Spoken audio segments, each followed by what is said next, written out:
Ayurveda intermittent fasting को मानता है।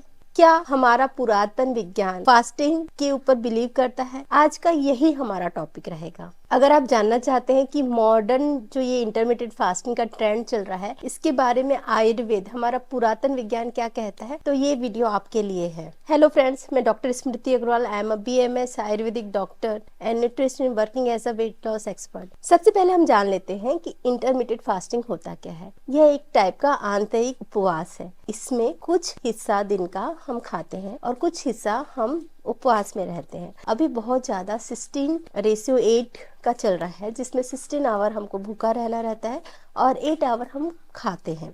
तो इस रेशियो का जो अभी ट्रेंड चल रहा है, इसे ही इंटरमिटेंट फास्टिंग कहा जा रहा है। लेकिन जो ये फास्टिंग का पैटर्न है, ये पुरातन समय से चला आ रहा है। ये ऐसा नहीं है कि ये फास्टिंग नया है, लेकिन अगर हम सही तरीके से इंटरमिटेंट फास्टिंग करते हैं तभी वह बेनिफिशियल होता है। हम बहुत पुराने समय से व्रत उपवास करते आए हैं। व्रत उपवास से क्या होता है, हमारी बॉडी को एक रेस्ट मिलता है, हमारी जो जठराग्नि है वह अच्छी होती है, हमारा जो डाइजेस्टिव सिस्टम है, हमारा जो पाचन तंत्र है वह अच्छा होता है। तो यह इसलिए उपवास जरूरी होता है। उपवास करने का तरीका बहुत इम्पोर्टेंट होता है। हमेशा की तरह हमारा जो पुरातन तंत्र है, चरक संहिता, वह भी बोलता है लंघनम परम औषधम, यानी उपवास सबसे बड़ी औषधि है। जैसे कभी हमारा पेट खराब हो जाता है तो इन जनरल हम सोचते हैं हम क्या खाएं। हमको ये सोचना है कि हम कुछ ना खाएं, हम अपनी बॉडी को रेस्ट दें। जो हमारे पेट में इंडाइजेशन इशू हो रहा है या गैस बन रहा है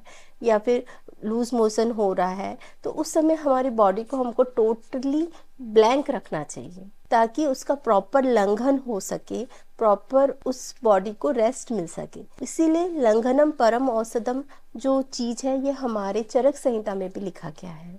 आयुर्वेद में मेन टॉक्सिन्स यानी हमारे शरीर की जो गंदगी है उसे आम कहा जाता है, यानी आम यानी इनडाइजेस्टिव फूड। तो ये हमारे शरीर से जब हम उपवास करते हैं तो यह आम हमारे शरीर से बाहर निकलता है और हमारे शरीर की प्राकृतिक चिकित्सा यानी नेचुरल थेरेपी स्टार्ट हो जाती है। टाइम का बहुत इम्पोर्टेंट होता है, क्योंकि सुबह 6 बजे से 10 बजे तक हमारा कफ टाइम होता है, 10 से 2 का समय पित्त का रहता है और 2 से 10 का समय वात होता है। यानी जो सुबह 10 बजे से 2 बजे जो भी हम खाना खाते हैं वह पित्त का टाइम है, यानी वह हमारा सबसे अच्छा हमारा डाइजेस्टिव सिस्टम उसी समय काम करता है। तो उस समय का जो भी खाना है हम बहुत अच्छे से पचा सकते हैं। इंटरमिटेंट फास्टिंग में हम यही करते हैं कि 10 से 2 का समय हम प्रॉपर डाइट लेते हैं और उसके बाद अगर हम डिनर हल्का लेते हैं 7-8 बजे तक, तो वह हमारे लिए, हमारे वेट लॉस के लिए, हमारे प्राकृतिक चिकित्सा के लिए इम्पोर्टेंट होता है। इस तरह से अगर आप इंटरमिटेंट फास्टिंग करते हैं तो आयुर्वेद इसे अलाउ करता है।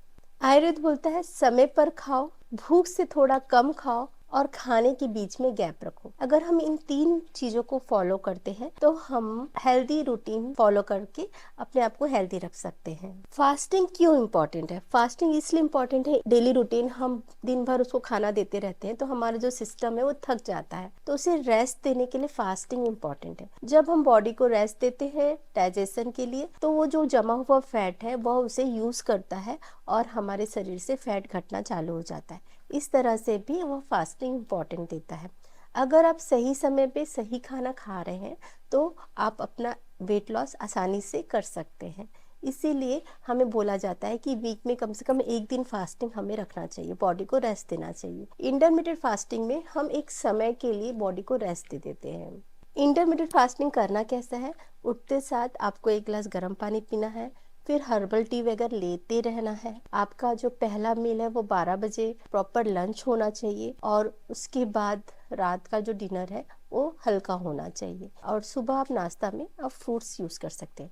इस प्रकार से आप अगर इंटरमिटेंट फास्टिंग करते हैं तो ये आपके लिए बेनिफिशियल होता है। साथ में हर्बल टी भी आपके मेटाबॉलिज्म को बूस्ट करने में आपकी हेल्प करता है। इंटरमिटेंट फास्टिंग का ये मतलब नहीं है कि हम जो 8 घंटा खा रहे हैं उसमें हम कुछ भी खा रहे हैं, बहुत ज्यादा हैवी खा रहे हैं तो बहुत नुकसान करेगा, आपका सिस्टम को पूरा खराब कर देगा। तो इसलिए अगर आप इंटरमिटेंट फास्टिंग कर रहे हैं तो इस आयुर्वेदिक रूल को फॉलो करके कीजिए और उसका बेनिफिट उठाइए। इससे आपका वेट लॉस भी होगा और आप हेल्दी रूटीन में भी आ पाएंगे। आशा करती हूँ आपको ये वीडियो अच्छा लगा होगा और आप ये जानकारी आपके लिए फायदेमंद होगी। और अगर आप इंटरमीडिएट फास्टिंग कर रहे हैं या किसी को सलाह दे रहे हैं तो ये वीडियो उनके साथ शेयर कीजिए ताकि उनका जितने भी डाउट्स हैं वो क्लियर हो सके। मिलते हैं नेक्स्ट वीडियो में। मेरे चैनल को लाइक से सब्सक्राइब करना ना भूलें।